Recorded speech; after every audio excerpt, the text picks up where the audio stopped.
Goeiemôre broers en susters. Baie welkom ook vanoggend by die erediens waar ons saam as gemeente voor die Here is. Die Here ook dan bid en mag dit vir elkeen wees tot stigting van jou geloof en volharding ook in jou wedloop saam met die Here. Ons het so twee verwelkomings van vandag. In die eerste plek wil ons vir Toy Meiburg verwelkom. Nou Toy, ek het jou nie nou vinnig gesien nie. Kan jy nog met jou hand opsteek? Nog steeds nie gesien nie.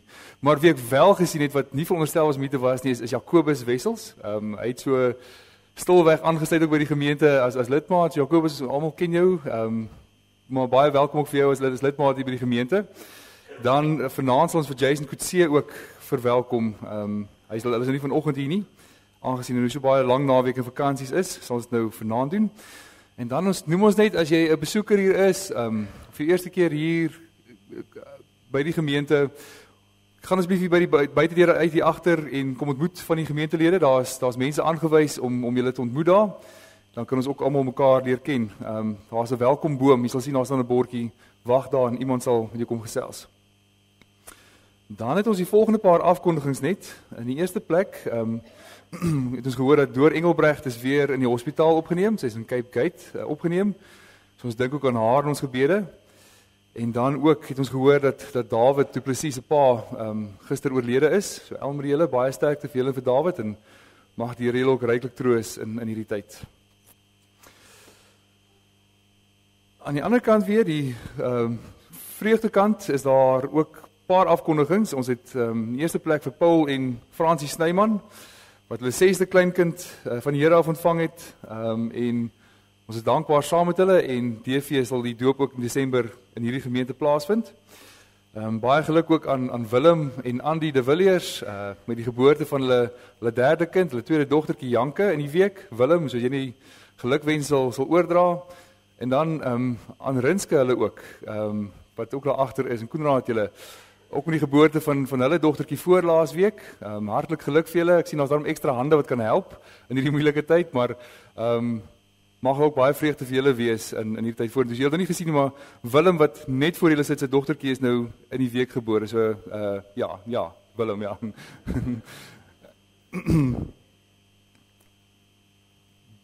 Dan ook nog 'n mooi gelukwense aan Johan Jansen en Jenna Scott. Hulle is aan hierdie kant. Baie geluk ook met julle verloving voor laas week en mag die Here julle paadjie ook mooi seën en 'n wonderlike tyd vir julle ook voorhou en dat julle vreugde mekaar en die Here ook vind saam met mekaar. Ons wil vanoggend in besonder dankie sê vir Dominee Anton en Hester. Ek het nou gedink ek het Hester gesien, Ek wou sê ek het agter gesien, daar's hy. Anton, jy's 'n bietjie weggesteek daar. Die van u wat nie weet nie, Dominee Anton is eintlik werksaam nog in die gemeente, hoewel hy nie deur prediking is nie, maar deur die besoeke wat hy aflê en ook begrafnisse wat hy waarneem. En Anton en Hester, ons wil vir julle 'n besonder dankie sê vir julle harde werk in die gemeente. Julle dra groot las, groot werk wat julle doen, en ons dank die Here ook vir die gawes wat hy vir julle gegee het, dat julle soveel voorbeeldig enduit nog kan uitleef. En vanoggend wil ons graag die blomme dan ook vir julle gee, en as 'n blyk van dank van die gemeente se kant af ook vir julle werk hier. Baie dankie. Laaste afkondiging net, as jy sal sien, is 'n doop vanoggend, en ons bedien die sakrament van die doop aan Inge, verbondsdogtertjie van Willem en Bianca Marits.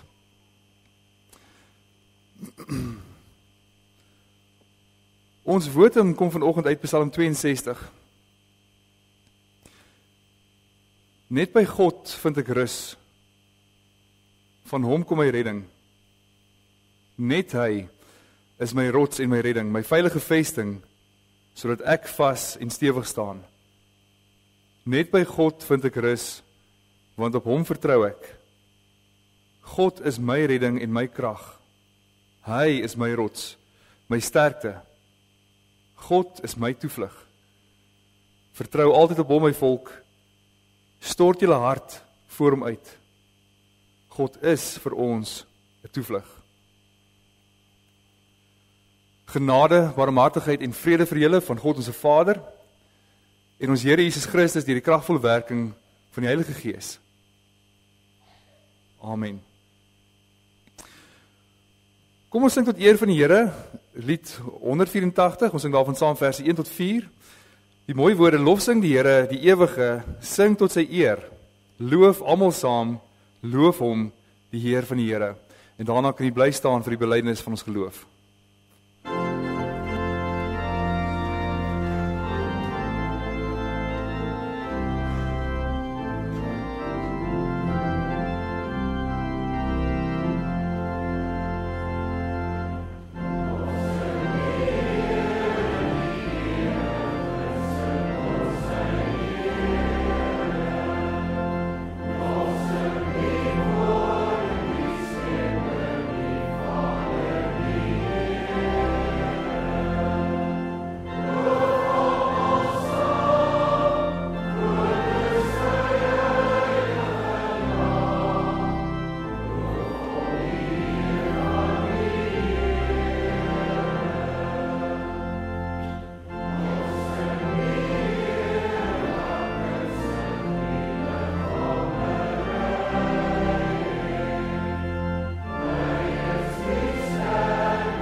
Ons bely nou saam ons kosbare geloof wat die Here in genade vir ons gee deur die Gees met die volgende woorde. Ek glo in God die Vader, die Almagtige, die Skepper van hemel en aarde. En in Jesus Christus, sy eniggebore Seun, ons Here, wat ontvang is van die Heilige Gees en gebore uit die Maagd Maria, wat gelei onder Pontius Pilatus, gekruisig is, gesterf het en begrawe is en wat die helse smart tot in die dood toe ondergaan het. Wat op die derde dag weer opgestaan het uit die dood, opgevaar het na die hemel en sit aan die regterhand van God, die Almagtige Vader, waarvandaan hy sal kom om die lewendes en die dooies te oordeel. Ek glo in die Heilige Gees. Ek glo aan 'n heilige algemene Christelike kerk, die gemeenskap van die heiliges, die vergifnis van sondes, die opstanding van die liggaam en 'n ewige lewe. Amen.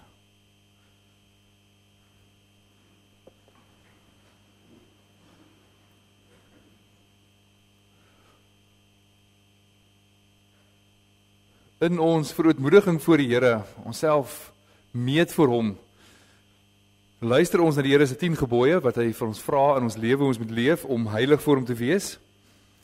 En ook jy is daar die diepe besef oor hoe ons nie onsself kan regverdig maak, onsself kan laat geld voor die Here nie. En die diepe afhanklikheid ons het van ons Here Jesus Christus. Toe het God al hierdie gebooie aangekondig. Ek is die Here jou God, wat jou uit Egipte, uit die plek van slawerny bevry het. en jy mag naas my geen ander gode hê nie. Jy mag nie vir jou beeld of enige afbeelding maak van wat in die hemel daarbo of op die aarde hieronder of in die water onder die aarde is nie. Jy mag hulle nie vereer of dien nie, want ek, die Here jou God, eis onverdeelde trou aan my. Ek reken kinders die sondes van hulle vaders toe, selfs tot in die 3de en die 4de geslag van die wat my haat. Maar ek betoon my liefde tot aan die 1000ste geslag van die wat my liefhet en my gebooie gehoorsaam. Jy mag die naam van die Here jou God nie misbruik nie, want die Here sal die een wat sy naam misbruik nie ongestraf laat bly nie. Sorg dat jy die Sabbatdag heilig hou. 6 dae moet jy werk en alles doen wat jy moet, maar die 7de dag is die Sabbat van die Here jou God. Dan mag jy geen werk doen nie jy, of jou seun of jou dogter, of die man of vrou vir jou werk, of enige dier van jou, of die vreemdeling by jou nie. Die Here het in 6 dae die hemel en alles daarin gemaak, die aarde en alles daarop, die see en alles daarin. En op die 7de dag het hy gerus. En daarom het die Here dit as gereelde rusdag geheilig. Eer jou vader en jou moeder, dan sal jy lank bly woon in die land wat die Here jou God vir jou gee. Jy mag nie moord pleeg nie. Jy mag nie egbreek pleeg nie. Jy mag nie steel nie. Jy mag nie vals getuienis teen 'n ander gee nie. Jy mag nie iemand anders sy huis begeer nie. Jy mag nie sy vrou begeer nie, ook nie 'n slaaf of slavin, 'n bees of 'n donkie, of enigiets anders wat aan hom behoort nie. Terwyl ons net so bly sit in antwoord op die wet van die Here, sing ons lied 203, daarvan saam verse 1, 2 en 3, waar ons die woorde sing, ons eer God, want ons weet, ons skuld is vergewe, en ook ons belydenis dat ons weet, ons is sy kinders. Ons sit net so, en sing ons saam vers 1 tot 3, en daarna bid ons saam.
Ons Vader wat in die hemel is. Here, dis met diep verootmoediging dat ons vanoggend ook hier is. 'n Diep besef van u genade en wat u genade behels. Dat ons wat sondaar mense is, ons wat van nature geneig is om u te haat, om ons naaste te haat, dat u aan ons die verlossing gee deur ons Here Jesus Christus. Dat u ons opwek tot 'n nuwe lewe. Dat ons u kan ken, dat ons nie meer in die duisternis is nie, maar juis in die lig kan lewe, kan besef waartoe U ons roep om U lief te hê en ook ons naaste lief te hê as onsself. En Here, ons weet, ons het 'n baie gebrekkige maatstaf, ons weet, ons meet baie keer wat ons doen aan onsself, maar maak tog ons oë oop vir die volmaakte wet van Christus. Dat ons wil besef wat U van ons vra, dat ons wil besef hoe dit lyk om U ten volle lief te hê en gehoorsaam te wees aan U wil. Om te besef hoe dit lyk om altyd bedagsaam te wees, altyd ons naaste lief te hê. Mag ons tog ons oë op U gerig hou. Mag ons tog deurlopend altyd vra na U wil en doen wat U verlang. Dat ons sal besef, maar dis ons hoogste roeping en strewe in hierdie lewe om U te verheerlik. Ons dank U, Here, dat ons kan weet dat daar vir ons vergifnis is, waar ons heeltemal tekort skiet, waar ons eintlik net die hel verdien, uit ons eie werke uit, dat U aan ons die lewe skenk. Mag ons dit tog leef, nie vir onsself nie, maar alleenlik vir U. Ons wil graag bid vir lidmate met wie dit baie swaar gaan. Ons dink in besonder aan Door in die hospitaal. Ons dink aan die Du Plessis gesin. Here, U alleen kan troos, U alleen kan versterk. En daarom dra ons graag hulle ook op aan U, dat U met hulle sal wees en dat U deur die enigste troos wat daar is, die troos sal bring wat bo enige emosie en enige denke staan en vas staan en die wag hou. Ons dank U, Here, vir soveel boodskappe ook van vreugde en nuwe lewe wat U gee. Lewe is waarlik net alleenlik van U af, is 'n gawe uit U hand uit. Ons bid vir die ouers, dat U hulle sal seën met wysheid ook, dat hulle Godvreesend sal lewe, en juist daardeur ook hulle kinders sal grootmaak. Ons dank U, Here, vir die genademiddele wat U aan ons gee. Dat U ons stompsinnigheid in ag neem, dat U woord vir ons gee, dat ons juist daardeur U kan hoor en in die geloof kan groei. Maar Here, so ook die sakramente. Dat ons vanoggend weer kan sien hoe die water wat uiterlik af was, heenwys na die afwassing van die bloed van ons Here Jesus Christus. Hoe daar 'n veiligheid in onsself is en hoe ons alleen kan skoonkom as U bloed oor ons vloei. Mag ons opnuut in verwondering voor U staan vir wat U vir ons doen. Ons bid dit in Jesus naam alleen. Amen. Ons luister vanoggend saam na die woord van die Here uit Maleagi, en daarvan gaan ons saam luister Maleagi 1 vanaf vers 1 tot en met vers 5.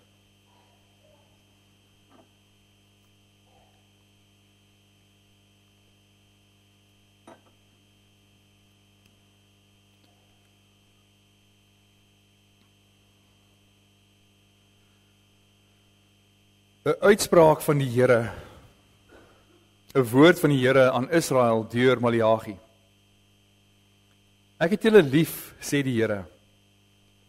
Maar julle vra, hoe het U ons lief? Esau was tog Jakob se broer, sê die Here. En tog het ek vir Jakob lief gehad en vir Esau gehaat. Ek het sy bergland 'n verlate plek gemaak, sy woongebied vir die woestynjakkalse gegee. As Edom sou sê, ons is verpletter, maar ons sal die pynhope weer opbou, sal die Here die Almagtige sê, laat hulle maar bou, ek sal weer afbreek. Hulle sal bekend staan as die goddelose land, die volk op wie die Here se toorn vir altyd rus. Julle sal julle eie oë sien, en julle sal sê, die Here is groot. ook buite die grense van Israel.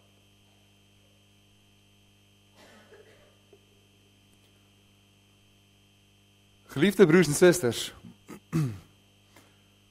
ons vergeet baie maklik van die liefde van die Here. Dit gebeur as daar moeilike dinge in jou lewe gebeur, as daar uitdagings in jou lewe kom, dinge wat jy nie verwag nie, as jou lewe wat jy rustig voortleef, ewe skielik in duie stort vanweë sekere probleme, dan bevraagteken 'n mens die liefde van die Here. Hoe kan God lief wees en nog steeds hierdie dinge toelaat?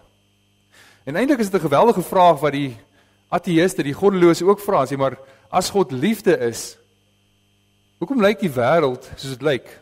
As God dan waarlik liefde is, hoe kan dit wees dat die wêreld lyk soos dit lyk?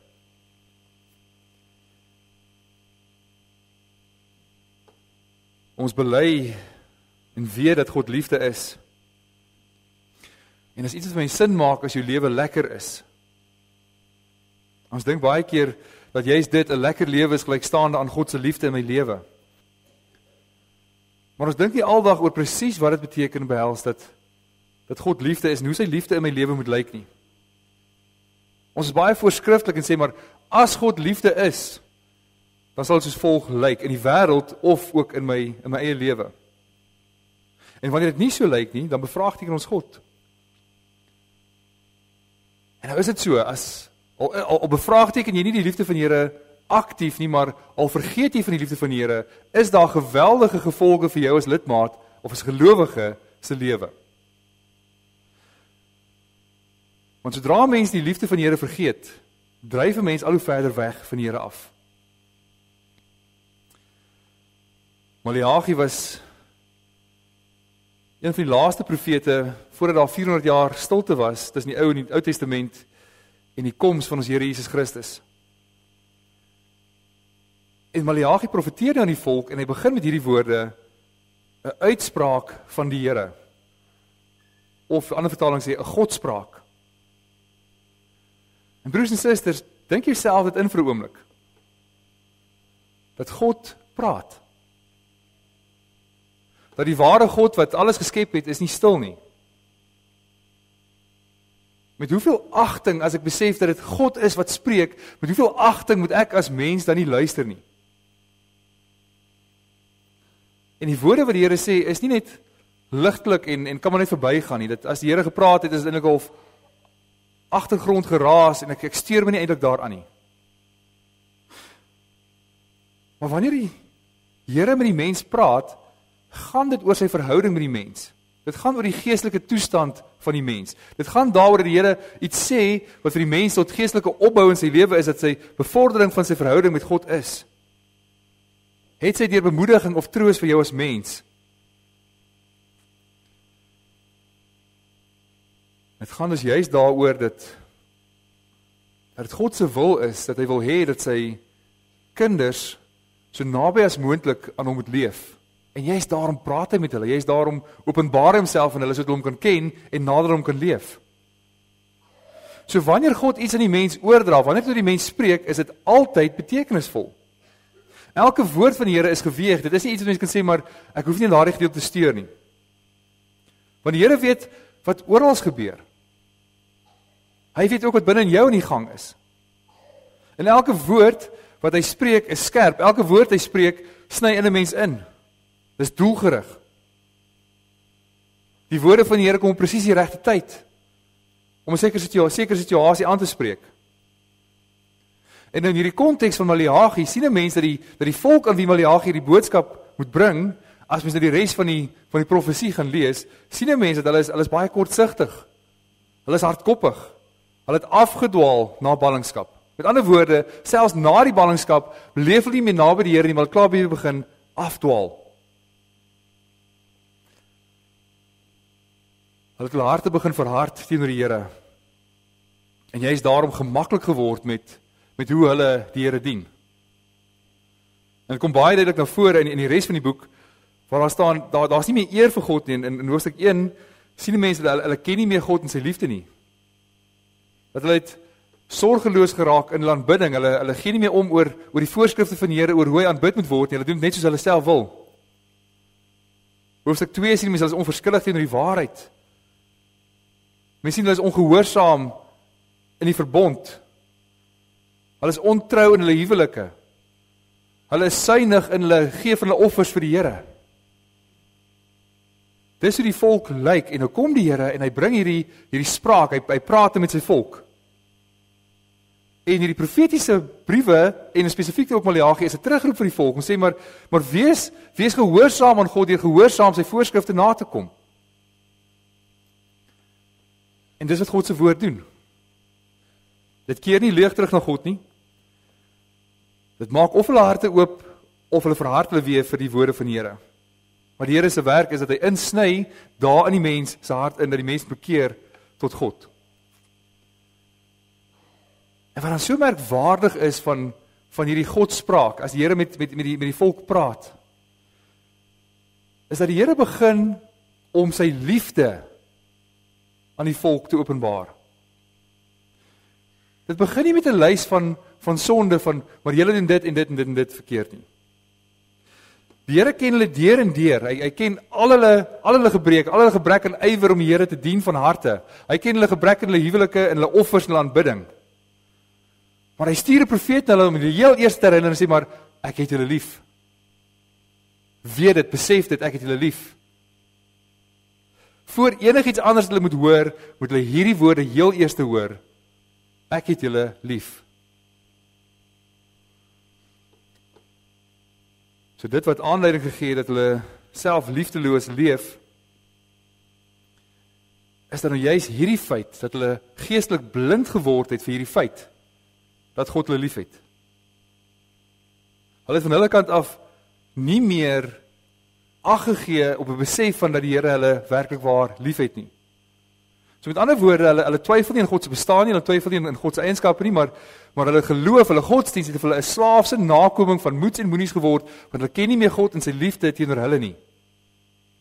Daar's niks meer persoonlik vir hulle in hulle aanbidding van die Here nie. Dis eintlik net 'n slaafse nakoming van dinge, en omdat hulle die Here nie meer ken nie en sy liefde nie, daarom dwaal hulle al hoe meer af.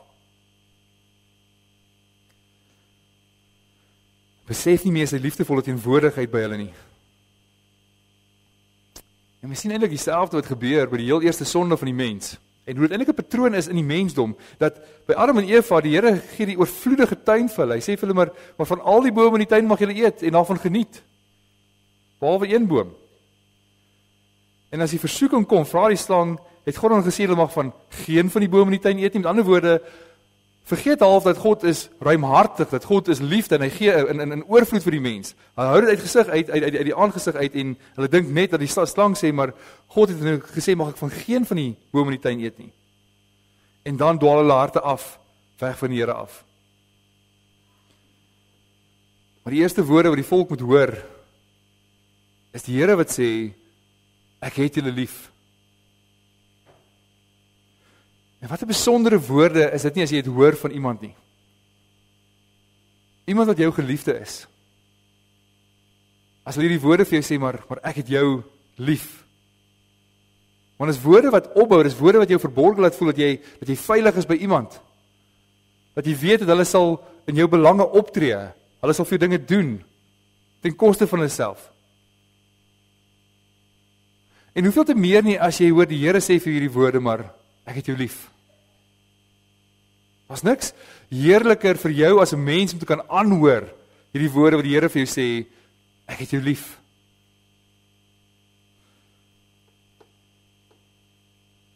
En die Here weet dat die volk dit nie besef nie. In hele retoriek sien 'n mens dat die Here die volk se vraag antwoord. Hulle sê maar, hoe het U ons lief?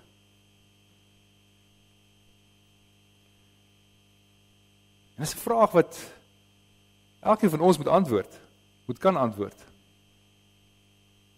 Met sekerheid kan sê, ek weet hoe die Here my lief het, as ek hier sit. Ek kan as iemand my vra, hoe het die Here jou lief? Baie mooi kan antwoord. Of is jy skepties, soos Israeliete, en wil ook vra, maar hoe lyk God se liefde? Want as ek na my lewe kyk, is totale gemors. My verhoudings, my werk, Daar's net niks wat reg is nie. Hoe het die Here my lief? Maar dan kom die Here en hy antwoord self hierdie vraag aan Israeliete en ons sien hier al die onvermoë van die mens om self geestelik om op die regte punt te kry as God jou nie lei tot daai punt om te sien nie. So die Here bring die mense, maar julle sê julle weet nie hoe julle liefhet nie. Kom ek wys julle dat die Here self sal ingryp en hulle tot begrip bring van wat die Here doen. Die Here kom self en in besonder deur sy woord. En hoe besonder is dit nie dat die Here in die geskiedenis van Israel teruggaan en uit die woord uit hulle gaan aanhaal oor die bewyse daarvan dat hy hulle liefhet.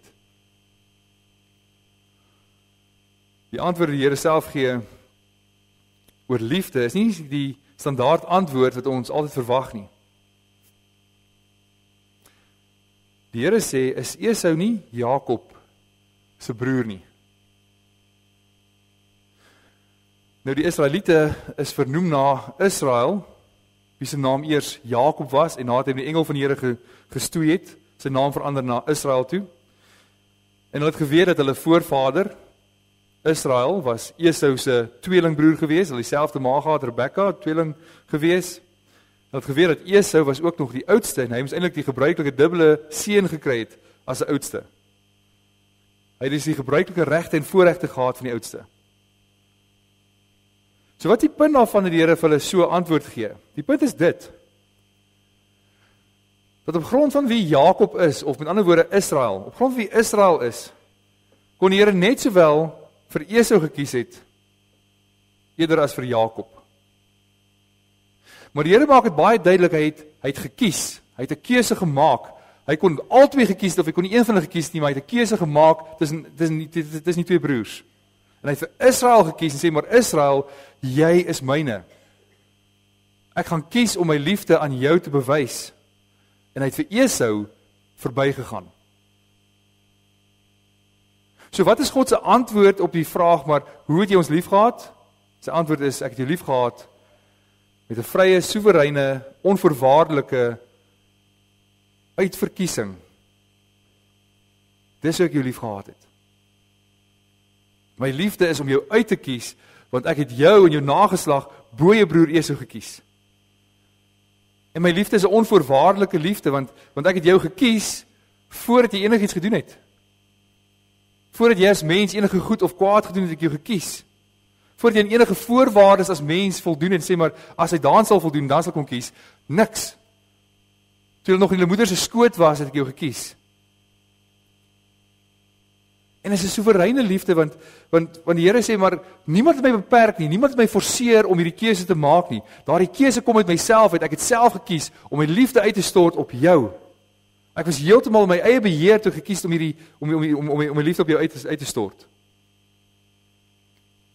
En dit is 'n genade, want dis hierdie oorloop van oneindige liefde, oneindige genade wat aan julle sal wees, wat julle nooit kon verdien nie. En niks kan verander nie. Ek was die een wat jou nader getrek het. Ek het met myself besluit dat ek jou sal lief hê. Ek was die een wat jou 'n nasie gemaak het en sonder dat jy enigs vir jouself kan doen, sonder dat jy enige aanspraak het ek jou lief gehad. En dan maak die Here dit ook baie duidelik aan Israel bekend wat die teenkant daarvan is. Om deur die Here verbygegaan te wees, om nie gekies te wees nie. En dan beskryf hy sy haat teenoor Esau. En dis waarskynlik die heel opvallendste van hierdie teks is hoe die Here sy liefde aan Israel verklaar aan die hand van wat hy dink oor Esau en sy nageslag. Dat die Here het gekies om sy liefde oor die nageslag van Jakob uit te stort. En kyk hoe lyk dit as dit nie so is nie. Kyk hoe lyk Edom. Dis nie 'n middelgrond nie. Dis nie van goed, ek het julle uitgekies, maar die wat ek nie uitgekies nie, met hulle gaan dit ook baie goed. Kyk hoe lyk my liefde teenoor hulle nie. Dis of in sy liefde of in sy toorn. So nou sê die Here baie mooi, hy druk dit baie mooi uit oor wat hy bedoel teenoor Esau. oor sy haat vir hom. In die eerste plek sê die Here, maar ek staan hulle persoonlik teen. Dat ek bring oordeel oor hulle en oor hulle land. Daar's nie seën wat hulle land vir hulle opbring met goeie vrug nie. Ek het sy bergland verwoes en sy erfenis aan jakkalse van die woestyn oorgelaat. En verder sê die Here, ek sal aanhou om hulle teë te staan, selfs wanneer hulle hierdie oordeel van my weerstaan. As Edom sê, ons is verpletter, maar ons sal die pynhope herbou, sê die Here van die leerskare, hulle mag bou, maar ek sal dit afbreek. Baie duidelik dat die Here sê, maar hulle is my vyand en ek hanteer hulle ook soos 'n vyand. En derdens beteken God se haat vir Esau dat hulle grootliks as 'n nasie aan goddeloosheid oorgegee sal word. Totdat hulle 'n goddelose land genoem word. Die Here bring dus nie 'n oordeel oor 'n onskuldige persoon, 'n onskuldige nasie nie. Dat die Here is regverdig in sy regverdige handeling, hy bring 'n oordeel en hy laat hulle aan hulle self oor, hulle eie goddeloosheid oor. So as hy vir Esau verbygaan, laat hy vir Esau sy nageslag aan hulle self oor. Dat hulle al hoe meer toeneem in hulle boosheid.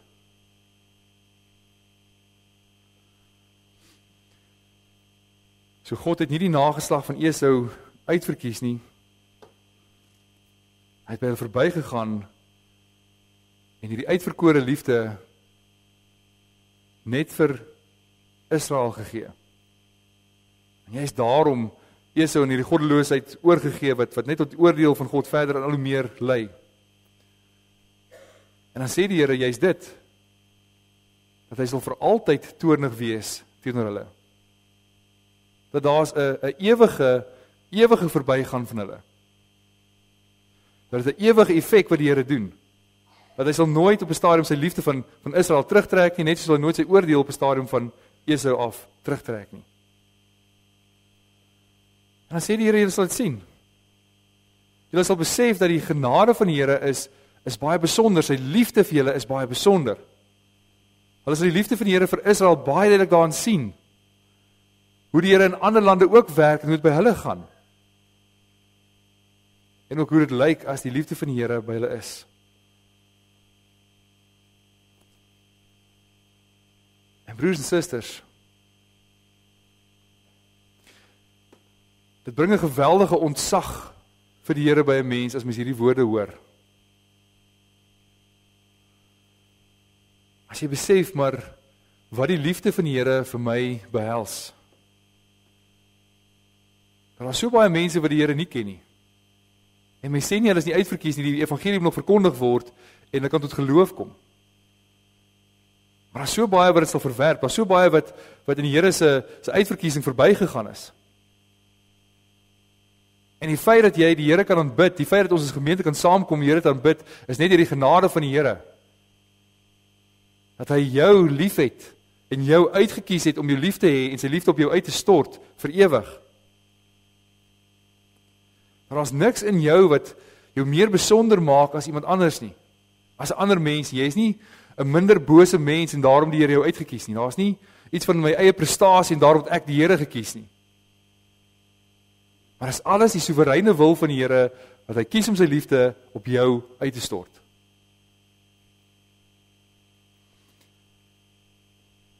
So jy is die rede hoekom die Here sy openbaring aan Israel met hierdie woorde begin, is omdat Israel die Here nie meer liefhet nie. Dis juist sodat Israel die Here weer moet vrees, want God se liefde wek liefde. Die Here hy kon vir eers gesê het, maar 'n klomp moeds en moenies en sê, maar hier is my wet weer, doen wat ek vir julle gesê het om te doen. Maar die Here werk uit 'n verhouding uit, hy wat jou eerste liefhet en sê maar, hê my terug lief. Liefde gee wat ook liefde vra. En nou kom die Here en hy maak hulle harte oop deur sy woorde, jy sodat hulle moet reageer, dat hulle besef, maar die Here sien ons louheid raak. Hoe ons die Here nie vurig aanbid, nie vurig liefhet nie.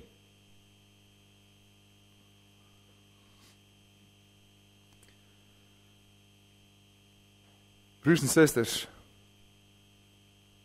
die Here gee aan ons ook sy woord.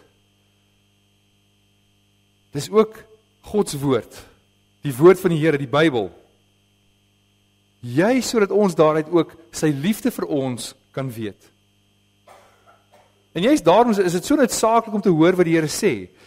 Om te hoor elke Sondag as ek hier is, as ek die woord lees, hoe die Here sê, die woorde sê, ek het jou lief.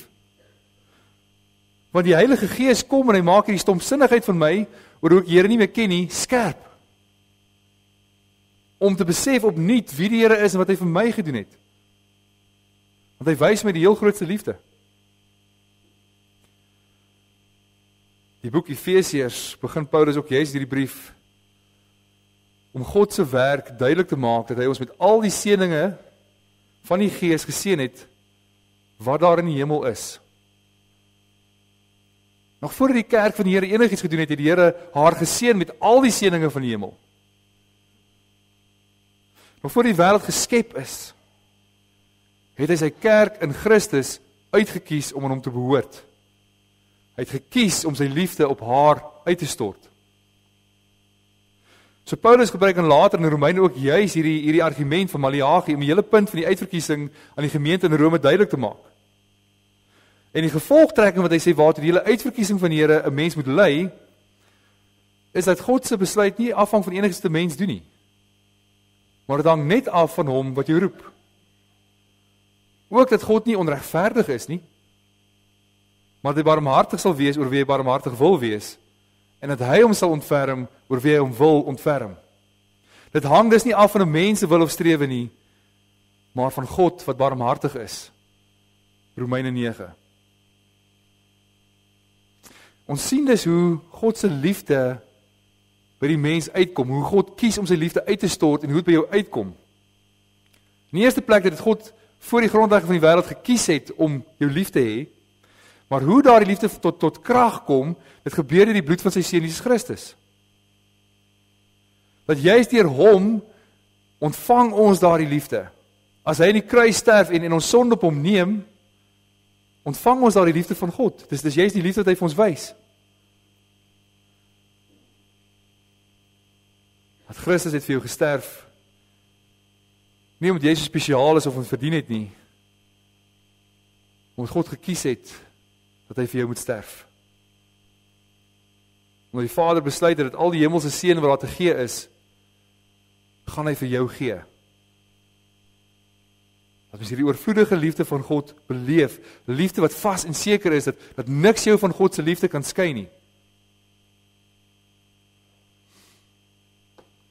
Die liefde wat daar vir ons in Jesus Christus is, tot in ewigheid. En ons as uitverkorenes sal op die laaste dag ook die diepte van God se liefde soveel meer besef, as daai onderskeid, daai finale onderskeid sien tussen ons en die ongelowige, waar die ongelowiges die ewige hel kry, wat hulle verdien. En waar ons die ewige lewe kry, en nie die hel kry wat ons ook verdien het. Daai finale verlossing beleef, daardie oordeelsdag, wat die Here bring. En broers en susters, ons bely dan in die dorpse leerreëls, dat hierdie besef en sekerheid van God se liefde, deur die uitverkiesing, is vir God se kinders daagliks steeds meer rede om ons voor die aangesig van God te verootmoedig. Met ander woorde, as ek besef God het my lief, dat hy my gekies het, as ek het besef, dan beteken dit dat ek myself daagliks sal verootmoedig voor die Here. Die tweede plek, bring dit 'n mens om die diepte van sy barmhartigheid te aanbid. My aanbidding sal opskerp as ek besef hoe lief die Here my het. Die derde plek, om hulle self daagliks te reinig. In ander woorde, al hoe meer te groei in my heiligmaking. En die laaste plek sê die dorpse leerreëls ook, bring God se uitverkiesing my om hom van die kerk se kant of van my kant af vurig lief te hê.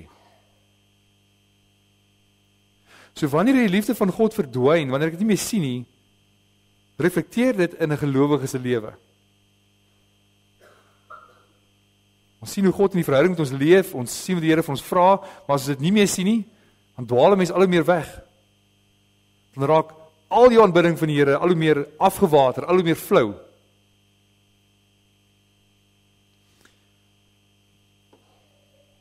Dis so duidelik sigbaar in talle mense wat hierdie wonderlike liefde van die Here uit die oog uit verloor.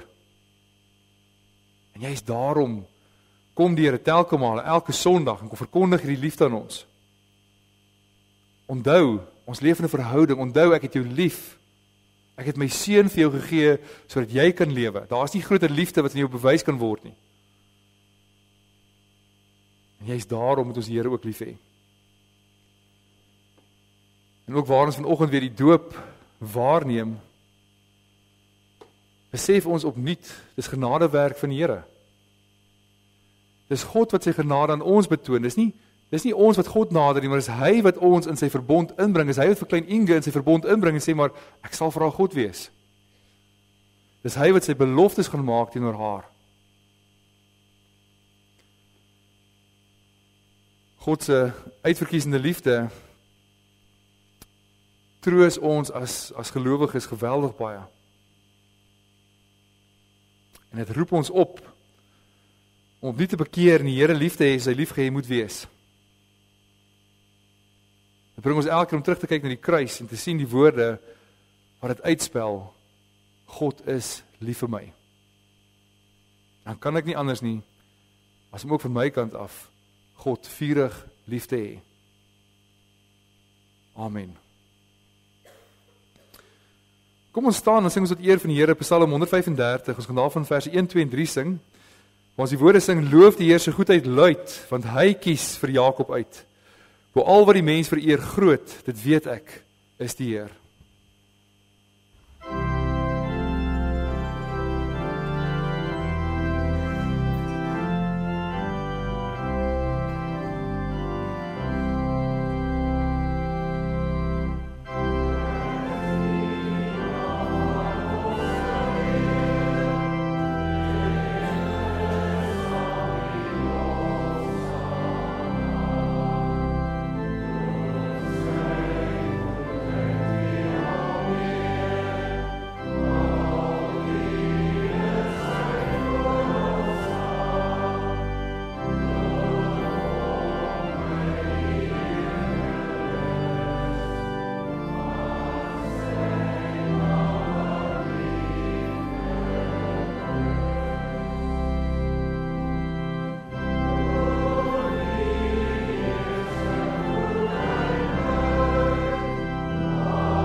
Ons gaan nou voort met die bediening van die doop.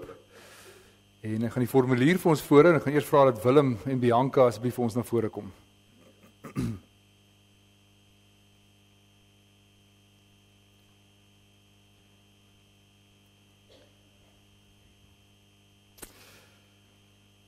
Die hoofsaak van die doop word vir ons in 3 punte saamgevat.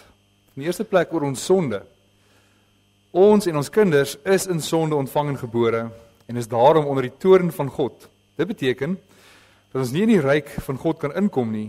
Al wat kan gebeur is as ons opnuut gebore word. Dit word aan ons geleer deur die besprinkeling met die water, waardeur die onreinheid van ons siele van ons aangewys word. En daardeur word ons vermaan om 'n afkeer van onsself te hê, ons voor God te verootmoedig en ons reiniging en saligheid buite onsself te soek. In tweede plek ook die verlossing. Die heilige doop betuig en verseël aan ons die afwassing van die sondes deur Jesus Christus. Daarom word ons gedoop in die naam van God, die Vader, en die Seun en die Heilige Gees. Want as ons in die naam van die Vader gedoop word, betuig en verseël die Vader aan ons dat hy 'n ewige genadeverbond met ons oprig en ons tot sy kinders en erfgename aanneem. Hy wil ons daarom ook met alle goeie dinge versorg en alle kwaad van ons afweer of tot ons beswil beskik. En as ons in die naam van die Seun gedoop word, verseël die Seun aan ons dat hy ons in sy bloed so van al ons sondes was, waarmee hy ons in sy dood en opstanding inlyf, dat ons van ons sondes bevry en voor God regverdig gereken word. Net so ook as ons in die naam van die Heilige Gees gedoop word, verseker die Heilige Gees ons deur hierdie heilige sakrament, dat hy in ons wil woon, ons tot lidmate van Christus wil heilig, deur ons tot eiendom te maak, wat ons in Christus het. Dis die afwassing van ons sondes en die daaglikse vernuwing van ons lewe, totdat ons eindelik onder die gemeente van die uitverkorenes in die ewige lewe vlekkeloos gestel sal word. In die derde plek ook dankbaarheid. Ons word weer deur die doop vermaan en verplig tot 'n nuwe gehoorsaamheid. Ons moet die enige God, Vader, Seun en Heilige Gees aanhang, vertrou en lief hê met ons hele hart, met ons hele siel, met ons hele verstand en met al ons kragte. Ons moet van die wêreld afsien, ons ou natuur doodmaak en 'n godvrugtige lewe lei. En as ons soms uit swakheid en sonde val, moet ons in die genade van God, nie in die genade van God twyfel of in die sondes bly lê nie. Die doop is immers 'n seël en ontwyfelbare getuienis dat ons 'n ewige verbond met God het. En hoewel ons kinders dit nie verstaan nie, mag hulle nie van die doop uitgesluit word nie. Sonder dat hulle dit weet, het hulle aan die verdoemenis in Adam deel. En ook, sonder dat hulle dit weet, word hulle weer in Christus tot genade aangeneem. So spreek God ook tot Abraham, die vader van al die gelowiges, en daarom ook tot ons en ons kinders en sê, ek sal my verbond oprig tussen my en jou nageslag na jou, en hulle geslagte as 'n ewige verbond, om vir jou 'n God te wees, en vir jou nageslag na jou. Dit betuig Petrus ook met die woorde, want die belofte kom julle toe, en julle kinders, en almal wat daar ver is, die, wat die Here ons God na hom toe sal roep. Daarom het God vroeër beveel, dat hulle besny moet word, wat 'n seël van die verbond, en van die geregtigheid van die geloof was, so het Christus hulle ook omhels, die hande opgelê, en hulle geseën. En omdat die doop nou in die plek van die besnydenis gekom het, daarom moet die kinders as erfgename van die ryk van God, en van sy verbond gedoop word. En die ouers is verplig om hulle kinders terwyl hulle opgroei hieromtrent breedvoeriger te onderrig. Geliefde gemeente, ontvang dan hierdie kind as deel van die verbondsvolk van God in die liggaam van Christus en wees ook lief vir hierdie kind en bid vir haar en wees vir haar tot voorbeeld vir 'n lewe in Christus. Om hierdie heilige instelling van God tot sy eer en tot ons troos, tot opbouing van die gemeente uit te voer, laat ons daarom ook God se heilige naam aanroep. Ons Vader in die hemel, ons dank U, Here, dat U deur U oneindige genade ook vir Inge wil aansien en deur die Heilige Gees in U Seun Jesus Christus wil inlyf, sodat sy met hom in sy dood begrawe mag word en met hom in 'n nuwe lewe mag opstaan. Ons bid, laat haar in haar daaglikse navolging van Jesus haar kruis blymoedig dra en hom aanhang met geloof en hoop en liefde, sodat sy hierdie lewe deur U getroos mag verlaat en op die laaste dag sonder verskrikking voor die regterstoel van Christus U Seun mag verskyn. Dit bid ons deur ons Here Jesus Christus wat saam met U in die Heilige Gees een enige God leef en regeer tot in ewigheid. Amen. Willem en Bianca, ons gaan nou vir julle vra om opreg ook op hierdie volgende vrae te antwoord. Ek wonder of ek nie onderstaan in die gemeente julle ook kan sien.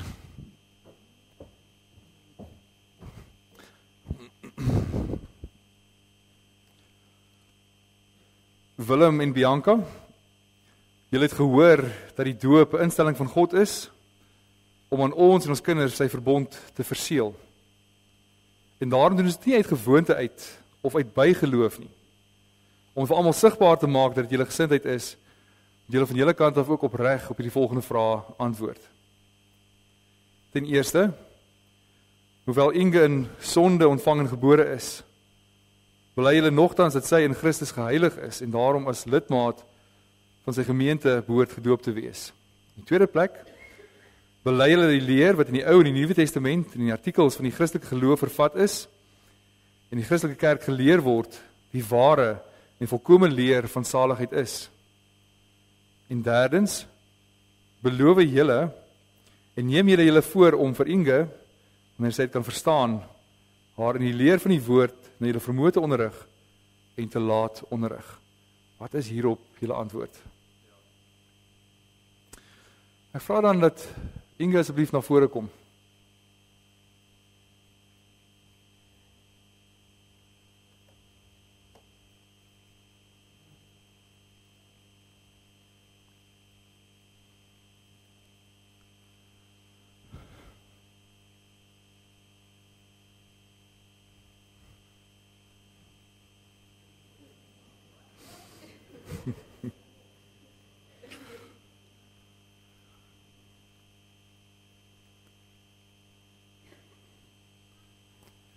Willem, julle kan ons sommer naby hierso.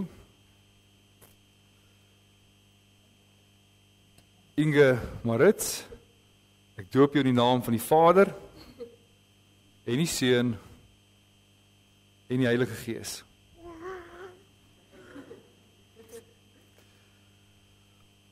Ek wil graag vir haar ook 'n Bybeltjie oorhandig.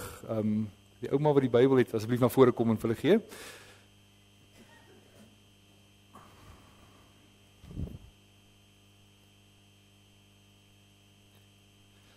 En dan terwyl hulle hier voor is, kom ons sing vir hulle saam Psalm 31 vers 5, vers 15 en vers 17 en hoor die woorde van die Here se handelinge. In God wil ek weer bly wees, die guns wat U my bied, wil ek lof sing in my lied. Dis U wat my wou naby wees, wat my in guns aanskou het. Hoe groot is Heer U seënstrome, loof God vir sy genade, so wonderbaar en groot vir sy gunsgenoot. Kom ons staan en sing ons saam Psalm 31 vers 5, 15 en 17.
Kom ons bid saam.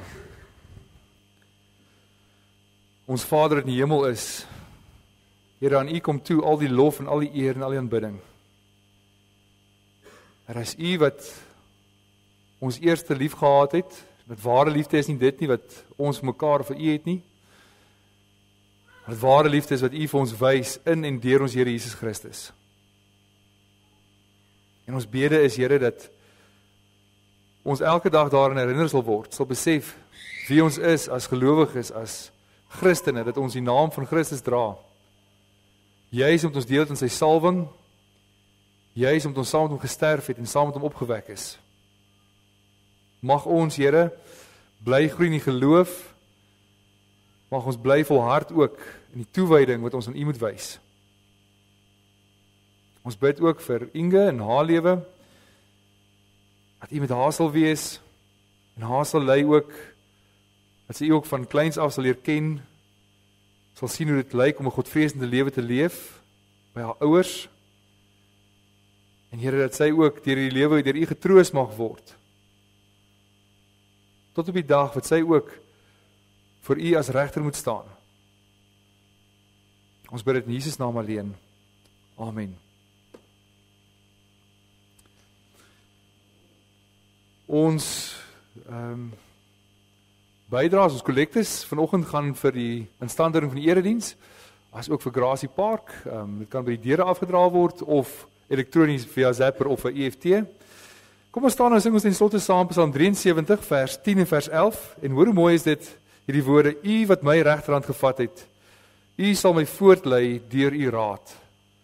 U sal my na dag van aardse stryd opneem in U heerlikheid. Hierdie wonderlike getuienis dat die Here is wat ons hand gevat het en dat hy saam met ons deur die lewe stap.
Ontvang die seën van die Here.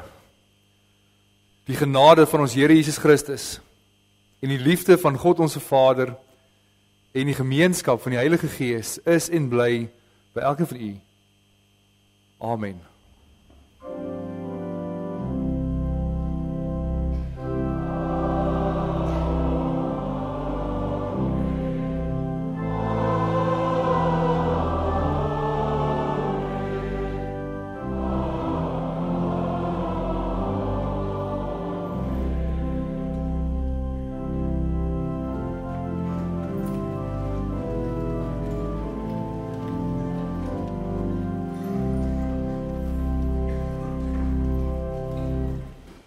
Ek wil vinnig vra vir Dou Coetzee om na vore te kom net vir een afkondiging in verband met Huis Boland. So Dou slank na vore kom. En terwyl hy op pad vorentoe is, onthou asseblief dat van volgende Sondag af begin ons oggenderedienste om 9:30 is 9:30. Die aanderedienste bly om 6:00 die aand. So onthou net die oggenderediens verskuif in wintertyd na 9:30. Indien jy vroeër opdaag, indien jy 9:00 is dit 'n guldige geleentheid om saam met ons by die gebedsgroep in te tree. Ons is daar na die agterste kamertjie.